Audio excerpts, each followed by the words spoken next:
One deal, over $500,000 in forced equity, and significant cash flow, even after a complete cash out refi.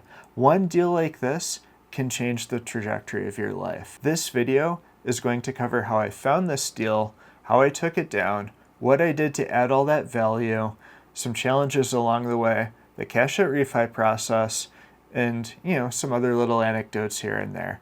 But first of all, let's go over the numbers. So sale price $425,000, rehab cost $170,000. The ARV, that's what it's worth when it's done being fixed up and stabilized and all that. That came out to $1.1 million. This is the actual appraisal value. Rents, I get $12,592 for income. That's not strictly all rent. There's some laundry income and late fees baked into there too. Maintenance, CapEx, vacancy, I put allowances in here for those various items. Management, I self-manage, so I don't have anything in there right now. When I sent information over to the bank for underwriting, I did put in a management fee because banks like to see that for underwriting purposes, because a lot of people don't self-manage and the bank wants to make sure that a deal is viable even with professional management in place. Utilities, I pay for the water in this building as well as common area and exterior electric. That accounts for about $5,000 a year. Insurance, about $10,000 a year. Taxes, $12,800. Now we get to the fun stuff. Gross income, over $151,000 per year. Expenses, $58,000. Net operating income, $93,000. That's friggin' cool. If I put in a management cost and so on, of course that's gonna be less, but that gives me a return on cost of 15.5%, which is pretty dang good. I'm excited about this deal and I hope to do more like it. So one of the coolest things is the sweat equity. By doing this deal in a little, roughly a year, I added over $500,000 to my net worth, which is, again, pretty cool. So I did the cash out refinance. This here represents the loan terms. It was about 68% loan to value. It's 7%, fixed for 5 years at that. Then it floats for another 5. It's a 10-year loan term with a 30% or 30-year rather amortization. So loan amount about $750,000. Well, it was $750,000. I just put something close into the spreadsheet. Debt service is close to $60,000 a year. Cash and deal negative $150,730. So that means I got more out of this thing than I put in. There were like mortgage broker fees and so on that detract from this a little bit, but I still got significantly more out of this deal than I put into it, which is pretty neat. Cash flow about $33,000 a year, with these various estimates in place. So return. Well, cash on cash return, it's infinite because how much money do I have in this deal? It's a negative number. There's no money in this deal, so you're dividing by 0. You can't do that. Your math teacher would hit you with a ruler if you tried to do that. So infinite return, that's pretty cool. Principal pay down year 1, that's $7,618. We can also look at return over time. So principal pay down. This is what's applicable here. That, of course, goes up significantly over time. Income goes up over time. Net operating income goes up over time. So these numbers, as long as I don't drop the ball in the management, what you're seeing here is the worst it will ever be. Now we can go over to another fun thing.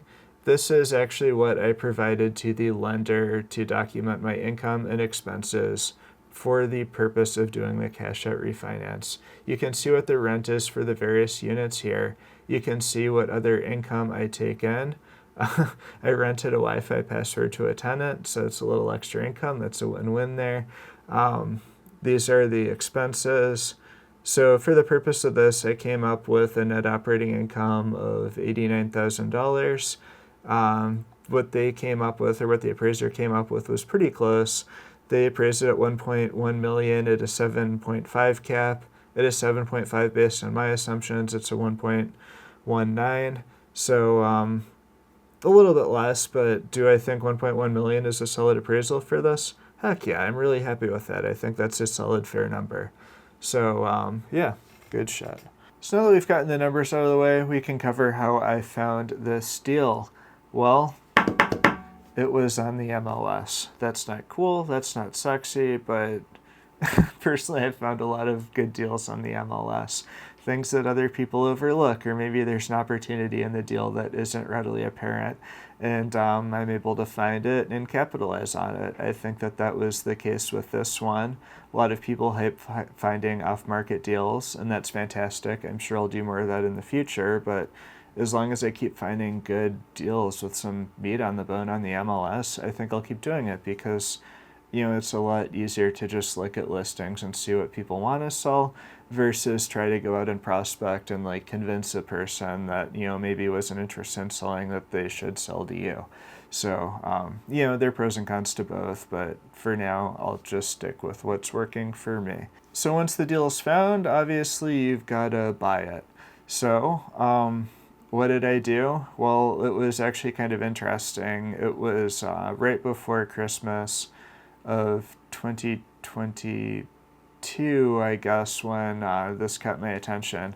I was actually on the road going down south, and I talked to my agent and wanted to get a showing. We were able to get a showing over FaceTime. Like, he was at the property on FaceTime, and I was in the car going down south.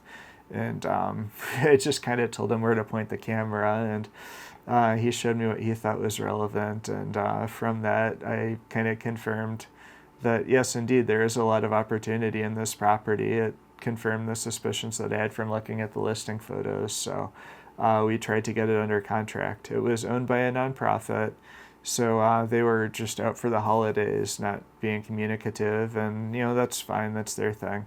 But I was really excited to get this, so I had my agent stay on them. He did a fantastic job with that.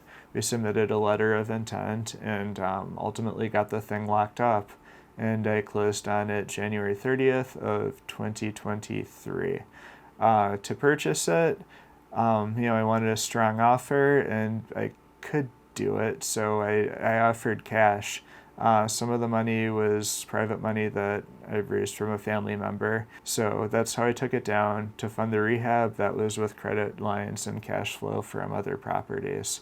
So most of my cash flow heavily gets reinvested into new deals, and that's part of what fueled this particular one. Now, what are the benefits of offering cash? Well, it shows the seller that you're a serious buyer, that you're likely a strong buyer, and that there's some certainty in your ability to close.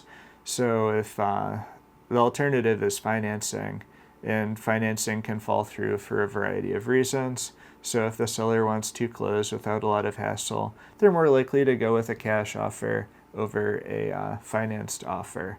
So that's one thing that factored into that play. The other thing is when you do borrow money, there are fees associated with it, and they can be a lot. So if you want to lower your closing costs drastically, you can make a cash offer if you have the wherewithal to do so. Now we get into the fun stuff, forcing tons of value. This is the best thing about this deal, that I was able to force $500,000 of equity into it just with some fairly simple improvements that honestly didn't take a whole lot of heavy lifting. Maybe it sounds significant to some, but I've done rehabs before, so it all seemed perfectly attainable, and I went for it, and it panned out. So first of all, what signaled to me that this was a deal that had significant opportunity for forced equity? Well, first of all, commercial properties are valued based on the income that they produce. This property, at the time of purchase, only had 2 units occupied, and they had it listed as a 7-unit. Now I have it fully occupied as a 10-unit. So as you can imagine, I purchased it not making a lot of money. Now it's making quite a bit of money. So naturally it's worth more because of the way commercial properties are valued. If it produces more, it's a better investment, and it's worth more. People pay more for it, and it appraises higher. So how did I go from 7 units to 10 units? One of the things was really simple. They had a fully renovated studio apartment that was out of service. They're using it as a management office. A building that size does not need a management office. In fact, I wouldn't consider a management office in a building unless it has upwards of 100 units. That's the point where it starts to make sense, where you can have a full-time on-site staff and, there are enough units to support that expense. This, no, hell no. So I just took the office furniture out of there. I actually gave some of it to a tenant who didn't have any furniture, so she was grateful for that. And I just rented it out to somebody. And first value add, checked off the list. Done. Easy. The next thing, there were 2 office spaces in the basement that had kitchenettes and half baths. So they're also pretty spacious. I saw the opportunity to make them into 2-bedroom apartments. So I added walls for bedrooms, I added closets, I added showers. You just cut open the floor, add the plumbing, and build a shower there. Not too bad, and complete the kitchens. So that's how I went from office spaces to 2-bedroom apartments that each are rented for $1,200 a month now. They're quite nice. But that's kind of the gist of it. It's not rocket science. There was underutilized space, so I utilized it. There were units that weren't occupied, so I made some cosmetic improvements and got them occupied.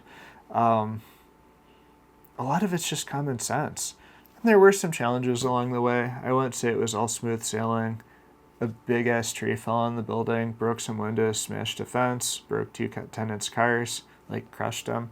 That was bad. Fortunately, it fell from not my property, so I wasn't necessarily liable for the damages, but I did have to clean up some mess. Another thing, a tenant got in who ended up being quite a bad tenant, so I had to get them out. Happens sometimes. I go in depth on that in another video. But yeah, the point is, real estate investing, sometimes you have to deal with some shit, things come up, you just handle it and move on. It's best not to get caught up on it.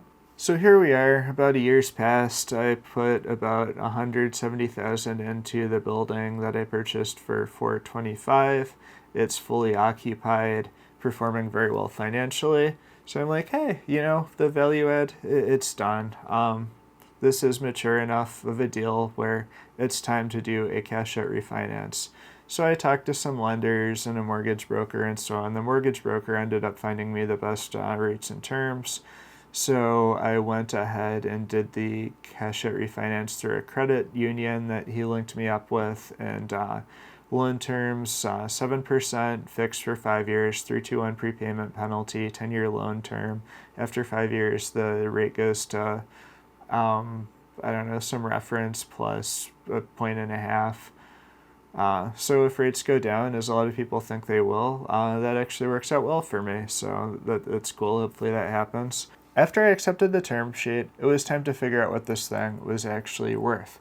So that's when you get an appraiser out to look at the property. Of course, I'd already done my numbers. I showed them to you. I had an idea of what it should be worth, but an appraiser needs to go and validate that. The bank, that's their job to do due diligence, and they're not going to just take what you say at face value. The appraiser came out, they looked at everything. It seems they liked what they saw because they gave me a number that I was quite pleased with and representative of what I thought was a fair market value, close to the number that I came up with, in fact. So, hey, win. But from there, once the appraisal's done, maybe they do a little bit more due diligence and so on, and then you get to closing. So closing, the loan amount was $750,000. I had to pay 1.5 to the mortgage broker. There are other closing costs and so on associated with it.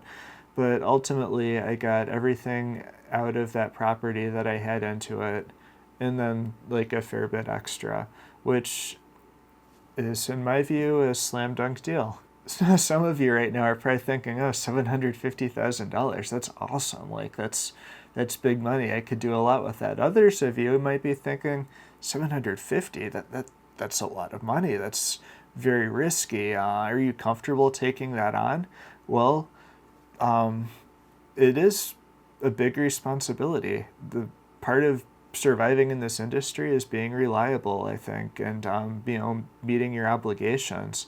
And I certainly would not want to take on debt that I didn't have a high degree of confidence that I would be able to pay back. what makes me personally comfortable taking out a $750 loan against this property? Well, it cash flows quite well. You saw after all of my expenses, there's still significant positive cash flow. So as long as I keep up operations and keep my vacancy up and keep the money coming in, I have a pretty solid means of paying things down. Even if rents softened, there's enough headroom in there where I can still make my loan payments. And another thing to consider is what the loan amount is and what would somebody, a buyer, potentially pay for it. If you don't have any trouble finding a buyer for the loan amount, then you're probably pretty safe because if I had to sell it, if for whatever reason they called the debt due, if I somehow transgressed severely, I don't know what it would be, but they wanted to call the loan due and I had to come up with the money to pay it back, I could sell the property. It's a screaming deal at $750,000. So we determined that the cash flow after conservative allowances, it's about $85,000 divided by 750,000. That's an 11.33 cap rate for a stabilized property, high occupancy, no deferred maintenance. That's a screaming deal. I think a lot of people would snap it up for that. So those are two factors that make me comfortable taking on the debt. One, I don't think I will have any trouble paying it off as long as I maintain my responsibilities as a manager and keep the operations tight, which I fully intend to do.